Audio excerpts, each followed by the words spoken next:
Como é que é? Olha, o brasileiro come mal. O brasileiro come mal. Tá? Alguns passam fome. Agora, é inaceitável um país tão rico como o nosso, com terras agricultáveis, água em abundância. Até o semiárido nordestino tem uma precipitação pluviométrica, né, maior do que Israel. E falei também na questão das PCHs, pequena central hidrelétrica. Você leva 10 anos para conseguir uma licença e qualquer hectare de água produz de 10 a 15 toneladas de tilápia por ano. Então, um país aqui que a gente não sabe por que uma pequena parte passa fome e outros passam mal ainda. Né? Pelo amor de Deus, se for entrar em detalhe, em filigrana, eu vou embora. Eu não estou vendo ninguém magro aqui, tá certo? Temos problemas alimentares no Brasil? Temos, não é culpa minha, vem de trás, estamos tentando resolver. O que tira o homem e a mulher da miséria é o conhecimento, não são bolsas e programas essencialistas. Nós temos que lutar nesse sentido, nessa linha, para dar dignidade ao homem e à mulher brasileira. Tá. Ontem foi o Davi Alcolumbre pediu uma audiência com eu e ele entrou com 2 empresários. Depois foi colocado na agenda. Nada de ultra secreto, reservado. Digo a vocês, até o momento, 6 meses de governo, ninguém foi na minha sala e falou, mude uma vírgula nesse decreto que a gente conversa lá fora. Eles foram tratar com o Davi Alcolumbre, com toda certeza, preocupação com a possível desidratação do FGTS no tocante a Minha Casa Minha Vida é natural, cada um luta por seu espaço. Está mantido o mesmo percentual. Os empresários estiveram lá fora com a equipe econômica que eu convidei para vir ao Palácio e saíram satisfeitos e vai ser mantido o programa do FGTS. Oi. Os caminhoneiros estão falando Tá. de uma nova paralisação. Olha, é um direito de todo mundo fazer greve no Brasil. Logicamente, algumas classes, como a minha das Forças Armadas, não têm esse direito e não estamos lutando por ele. Os caminhoneiros são uma classe importantíssima para o Brasil.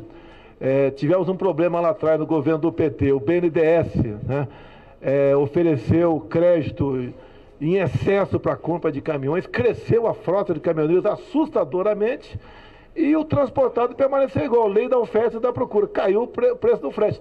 Estamos fazendo o possível para atender os caminhoneiros, como já foi anunciado pelo nosso ministro Tarcísio. Eu mesmo já fiz alguma coisa, falta o parlamento agora fazer sua parte, aumentando a validade da carteira de motorista de 5 para 10 anos, aumentando a pontuação de 20 para 40 pontos, porque se você faz uma viagem na Rio Santos, não tiver um bom GPS, você vai chegar com 200 pontos na carteira em Santos ou no Rio de Janeiro.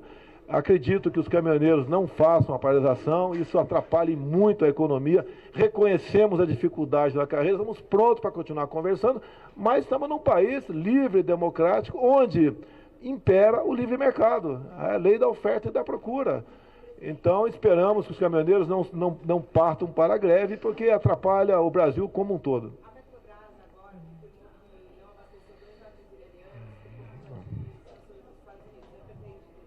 Existe esse problema. Os Estados Unidos, de forma unilateral, pelo que me consta, tem embargos levantados contra o Irã. As empresas brasileiras foram avisadas por nós desse problema e estão correndo o risco nesse sentido, e o mundo está aí. Tá? Eu, particularmente, estou me aproximando cada vez mais do Trump, fui recebido 2 vezes por ele. Ele é a primeira economia do mundo, ele é o segundo mercado econômico, e hoje abri, inclusive aos jornalistas internacionais, estrangeiros, né, uns 20 presentes, que o Brasil está de braços abertos para fazermos acordos, parcerias para o bem dos nossos povos. O Brasil é um país que não tem conflito em lugar nenhum no mundo, graças a Deus, pretendemos manter nessa linha, mas entendemos que outros países têm problemas, e nós aqui temos que cuidar dos nossos em primeiro lugar. Olha, as propostas que estão na Câmara não são nossas. Na última reunião de ministros foi decidido que enviaremos uma proposta agora no início de agosto, onde vamos tratar dos tributos federais apenas. Ao longo dos meus 28 anos dentro da Câmara, quando se quis fazer uma reforma tributária, onde estaria União, Estados e municípios, não deu certo. Serve para palanque, para discurso, e não se chega a lugar não. Nós vamos fazer a nossa parte. E os estados e municípios que, porventura, acharem que a sua lei que trata desse assunto está equivocada ou pode ser aperfeiçoada para não atrapalhar a vida de quem produz, que o façam. É lógico que eu vou conversar. Matérias repetidas que apenas ajudam a fazer com que o nome do Brasil seja mal visto lá fora. Vou conversar com qualquer um que esteja abaixo da minha de comando, como eu falei com o ministro, onde acha a coisa publicada que não confere com a realidade, vai ser chamado para se explicar. Isso acontece, é a rotina. Toda semana, todo dia acontece isso daí. Como aconteceu na questão da Ancine. Olha, dinheiro público para fazer filme de Bruna Surfistinha? Não. Então o que eu fazer? Eu estou trazendo o pessoal do conforto do Leblon para o Rio de Janeiro, aqui para Brasília, e pretendemos sim mexer, deixar de ser uma agência e passar a ser uma secretaria subordinada a nós. Parabéns à esquerda no aparelhamento, né, não só de pessoas como de instituições. Você tem agência para tudo, com mandato eu não posso fazer nada, fico completamente amarrado no tocante a isso daí. Dinheiro público é para ser usado para o bem de todos, não é para uma minoria se locupletar, muitas vezes, sem generalizar, naquela função que esteja exercendo naquele momento. Ameaça, eu li a matéria da Veja, qualquer chefe de Estado, né, tem, logicamente, ter sua segurança e corre risco de ter a sua vida ceifada. A preocupação sempre vai existir. Li a matéria da Veja e as conclusões sobre ela estão a cargo do general Augusto Heleno. É uma ideia virar uma secretaria. Não, é ligado a um ministério, não sei qual ministério, se vai ser do Osmar Terra ou não, vou conversar com ele. Interessa que a cultura vem para Brasília e vai ter um filtro, sim, já que é um órgão federal. Se não puder ter filtro, nós extinguiremos a Ancine. Privatizaremos, passaremos ou extinguiremos. Não pode dinheiro público ficar usado para filme pornográfico. Não pode dinheiro público ficar usado para fins pornográficos, só isso. Culturais, pô, temos tantos heróis no Brasil. E a gente não se fala desses heróis do Brasil, não toca no assunto. Né? Temos que perpetuar, fazer valer, dar valor a essas pessoas que no passado deram sua vida, se empenharam para que o Brasil fosse independente lá atrás, fosse democrático e sonhasse com um futuro que pertence a todos nós. Não tem ódio, é decisão presidencial, que passa, obviamente, pelo Senado Federal. Isso pode acontecer.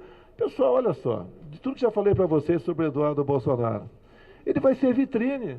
Então, acho que eu ia botar uma pessoa que não tivesse competência para exercer uma nobre missão como essa. Você pode ver os últimos embaixadores do PT nos Estados Unidos. Me aponte uma ação deles favorável ao Brasil. Como tive Israel, o embaixador de Israel naquele momento do PT, foi para a Palestina para não conversar comigo. Então não podemos ter embaixador escolhido pelo critério ideológico para frequentar postos-chave no Brasil. Já está tudo certo. Não formalizamos ainda não. Tem um agreement, está certo? Já deve ter mandado ali isso é uma praxe, está num acordo, se não me engano, uma legislação aí de Viena. Nesse sentido, temos que fazer isso aí. Duvido, acho muito difícil ter um negativo para os Estados Unidos, e ele vai ser o nosso cartão de visita lá, sabe da tremenda responsabilidade que está lá pela frente. Você pode ver, quando o tio de Santiago, que não foi reeleito federal em 2002, foi para Cuba, ninguém falou nada. Para o tio de Santiago, Cuba era um paraíso, ele falou para descansar, tanto é que engordou muito mais, né? Saiu mais pesado do que quando saiu daqui. O meu filho está indo para trabalhar nos Estados Unidos, ele tem um relacionamento com vários países, e não se exige isso. E não é nepotismo, segundo o Supremo Tribunal Federal. Falta a resposta dos Estados Unidos. Uma vez havendo a resposta, né, o Ernesto Araújo está fora do Brasil, a gente comunica ao Senado Federal para que seja marcada a data da sua sabatina. Eu converso com o Davi está até desconfiado, fala comigo todo dia, tá certo?